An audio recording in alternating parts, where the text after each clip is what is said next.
Hello and welcome to another special episode of Captain's Drydock, a work in progress of building the First Order Stormtrooper armour, and in this episode we are preparing the chest plate. Let's make it real.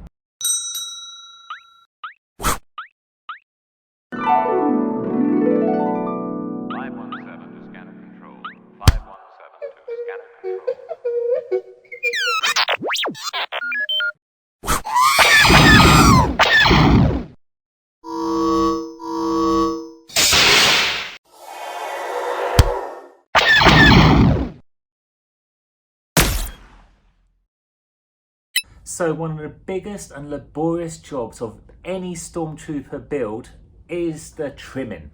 Now, more than likely than not, it's been vac formed. There are some different examples out there where they're made out of fiberglass, but usually they're vac formed. And it comes with all this, what you call flashing, all the way around. Now, I've produced the New Hope armour, and this is very similar in regards to how you build it. And so how to actually cut this flashing off, there's a couple of ways of doing it. I've seen people who get like a cutting device such as a Dremel or anything like that, and they get a cutting disc and they cut all along the seams and get rid of it that way. Or this is the method I prefer, scissors. But not any type of scissors. These are really special. These are designed to cut polycarbonate material for cars. They're really strong, really tough, really sharp, and they're built for this type of job. Yes, after a while, your forearms will start to ache. So I always advise to actually do one piece at a time as you're working, but some people like to do it all in one go, like I did on my New Hope armour. Now, where to cut? Now, it's not always clear, and you just basically, you can see there's a hint of where you're gonna cut. I'm not gonna cut all the way to the edge. I'm gonna cut so it curves round, and that's where I'm gonna cut, where that indent is. So I'm quite conservative when I always do my first cuts, because you can always cut closer and closer. But if I cut too close, then there's no getting out of that. So I'd rather do a little bit and then go further and further in if I'm not too sure. So this is going to take me a while. So I'm going to do a time lapse.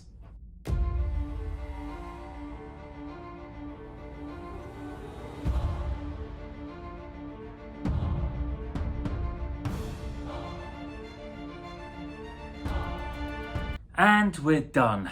Yeah, oh my God. Your hand starts to really ache after that. You start getting like creases and bumps in your finger. So in retrospect, what I might do for the other parts, I might use a Dremel to get the big excess stuff off. And then when I start fine cutting, I'll start using the scissors. But if you can just see there, look at that. Look how clean that cut is all the way around. No sanding yet, but I will do some sanding. There you go. The first piece cut. So I'm going to use 400 grit, wet and dry. I'm going to keep it dry. And basically, I'm just going to follow all the bits I cut. And what I'm doing, I'm not just going square on, I'm just going rounded as well, because I want to round off the edges. Because again, it can get very sharp, depends how it's cut. And also around the corners here. So see that? That needs to be rounded off. So really easy. So this is the easy bit. So the next thing I need to do is these vent holes, or whatever they are called. So as you can see, it's 1, 2, 3, 4, 5, 6. And again, they come with decals and stickers, and you can just put black things on the top. But to be accurate, they need to be holes. Now to do that, I need to flip it over. You can see the other side, so that's where the indents are from where it was actually vac formed. And what I need to do is just sand this flat, and then as I sand it flat, the holes will appear. Now I'm going to actually start with a Dremel just to get most of the excess off, and then go back and do it by hand with some sandpaper.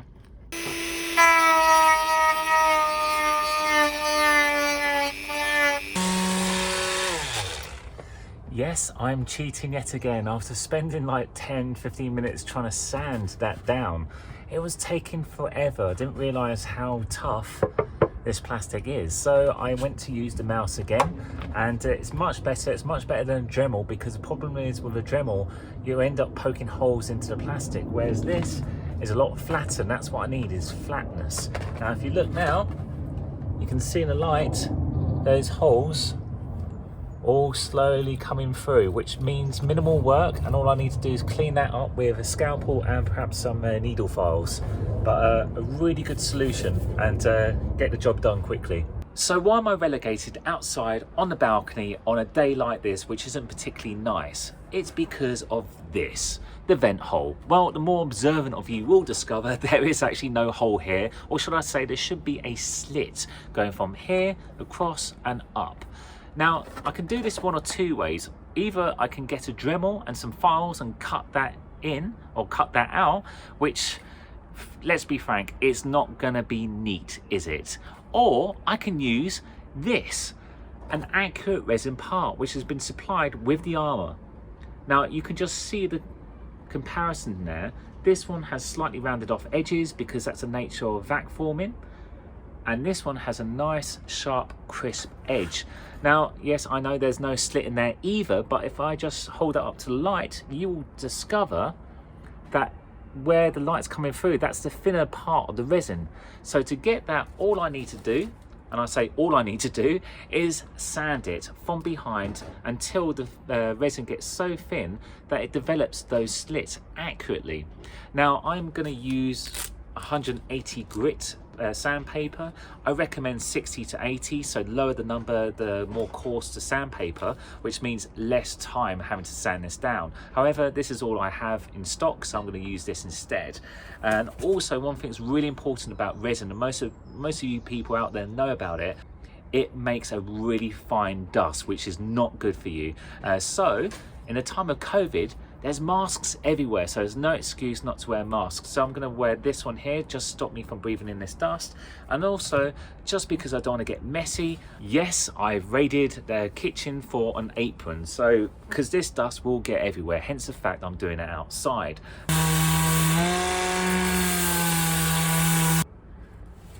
Well, I decided to cheat. It was taking absolutely ages in the mail, so I've decided to use, yes, one of these. Basically use this for decking. Turn it upside down, you got yourself a, should I say, a belt sander like you do in the workshop.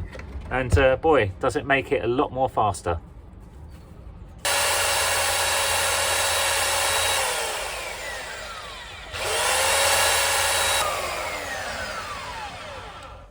There we are. Ta-da! Now that saved me a lot of work.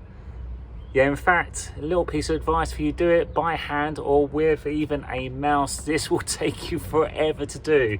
Thankfully, I went a bit hardcore. If you want to do something fast, more power, bigger machinery. And now I attempt to do the most scariest part of this chest plate, and that's installing this. And why is it so scary? Well, I'm gonna have to cut a great big rectangle right in the middle of it, so there's really no room for error, or it just means there's going to be a lot of filling and sanding and repairing, which I don't want to do.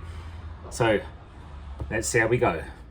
So now you can see the indentation from the vac form there, so that gives a clear indication where I'm going to put this, and making sure that is the right way round, not this way, but the two little corners here go upwards. So I'll place that directly over, and it kind of slots in really nicely, so that actually does help. And with a marker, a thin marker, because I want to get a really nice sharp line with this, I am going to make sure this is all lined up. And remember, measure twice, cut once, or should I say adjust twice and cut once. I can take that off, and there we go. So that is what I need to cut it out very, very carefully, very sharply. The glue that I've used to temporarily fix it in place is super glue, but I need something stronger, so I'm going to use this 2-part epoxy resin. Oh, I'll let you into a little secret. Now, one of the greatest resources I've come across online isn't just the forums, it's on Facebook, and there's a group called the First Order Stormtroopers, and this group is fantastic. They're super friendly. It's not the kind of a forum to actually post up work in progress pictures. You can, but this is a place where you can actually get loads of questions answered, such as where to get supplies from. It even has a section of files where you can actually download 3D files, and also a massive checklist of where you can get everything to do with the Armour, from the helmets to the boots to the gloves to the undergarments, practically even your knickers. So I really can't rate this high enough. So if you are building first order trooper armour, get yourself on that, because I can't rate this enough. This has been an excellent filler to use on this type of material. Got this on eBay. It's quite expensive, but it works, and it comes as 2 parts, just like car body filler, and really easy to use. And this is what it looks like. Now that set, I did that this afternoon, so it was about 2 to 3 hours ago. It takes 20 minutes to cure, and as you can see, this really sticks well to the plastic. That's actually on top of the paint, that's not under the paint as well, so it's even sticking to that really well.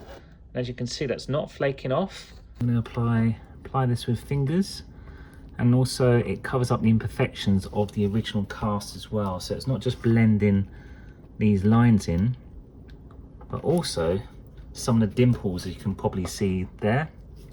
I can just cover all that up as well. So the long process of sanding, filling, painting, sanding, filling, painting. So as you can see, it's not looking too bad. Yes, I know I should be wearing a dust mask, but I only thought this was going to be a short job, so I will put one on after I've actually recorded this. But as you can see, it's not too bad. I have to say, I really do recommend this filler. It's really easy to sand, it's tough, and it has been super flexible as I've been bending this, as I've been sanding. The next step I need to do is actually start painting it grey, like a primer. Then I can actually see if there's any imperfections, and then fill it, and then sand it until it is perfect. Actually, as I was sanding this outside, one of the things I thought about was actually sanding it in the bathroom. Why not? Why not do it in the bathroom? In the bath, well, obviously not with water in the bath, and therefore all the mess stays there. And also the bathroom, usually they have an extractor, so any dust goes elsewhere, and it's really easy place to clean. So that's what I'm going to do in the future when I'm especially sanding big items like this. Do it in a tub. So this is one of the panels that actually has some resin greeblies to stick on. Now these are like some weirdly positioned odd nipples. I have no idea what they're actually used for, or what's the idea behind them, but they look cool anyway. Place a little blob there, just enough. Don't want to put too much. Get my greebly, make sure it's right, that's it, and then put that on there. There we go, and that's it. I may do some filling, because if I look closely at some of these, I think there may be the odd air bubble, but that's no big deal. Done. Okay, so now I'm really happy how this has turned out, and now I have to prep it for paint. But before actually applying any paint on this, I have to prepare the surface. This is quite a shiny material, and if any paint goes on this, it can easily rub off, scratch off really easily. So what I need to do is key it off with some sandpaper or wet and dry. Now, so to give you a comparison, that's how shiny the material is, or was. And if I just flip it round, there we go, it's suddenly dulling. And that's the texture I need to be able to actually paint this, and for it to stick on and not flake off. So a lot of hard work is done now, and what I need to do is actually add some primer. But before I do, I need to clean the surface of this, because there's dust and there's like grease on the hands. Otherwise, as soon as I start painting this, it will just flake off later on. So to do that, I'm going to be using alcohol, lots and lots of alcohol, and using some kitchen roll as well. So I'm going to give it a wipe down, a once over, and that will get rid of most of the greases and grime. See, look at that, you can see the dirt and muck there. So thankfully I gave it a good clean, which means this is going to be ready for paint. So let's talk about primers. So this is the type of primer that I use. They're plastic primers, which means that it's going to be good for flexible materials such as plastic. But am I going to use the grey or white? At the beginning of this project, I said I was going to use the grey. It's really good to see any imperfections, and also it gives you an idea, especially when you're painting white on top, all the bits that you probably missed out. However, after a lot of thinking, and also wearing my other Stormtrooper New Hope armour, things do get damaged and things get scratched, and if the top layer of white gets scratched, it will reveal the grey, which will stand out like a sore thumb. And of course I'm going to have to fix it later on, but ideally as I'm walking around, I don't want these little marks just to show up so vibrantly. So what I'm going to use is white primer. So this is just exactly the same but white, which means if the top layer of gloss white gets scratched or scuffed, it's not going to immediately show and stand out. So white it is.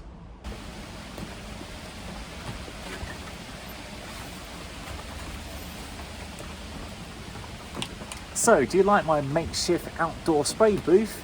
It's working a treat. It's now raining, there's a little bit of wind, and it's not impacting my spray jobs. So as you can see, it's a 10 and it's got a full-on extracting unit as well. And if you want to make something like this, if you click on the link down below, I've done a whole tutorial video of how I put this basically all together and all the parts and where I got it from. In the meantime, I better carry on spraying. So this has come out really well. So 24 hours later, the primer's hardened, and now some more sanding. Surprise, surprise, there's so much sanding in this project. Now to do so, I'm going to use 1200 grit wet and dry. So it's a super fine sanding paper, and I'm going to wet it. So the wetness will actually stop the paint from clogging up the 1200 grit wet and dry. Now I'm doing this so we can get a nice smooth surface, because it's all about the final application of the paint. If I painted straight onto this primer with this roughness, it's not going to look that good. So I need to go through the entire thing with 1200 wet and dry and make it nice and smooth.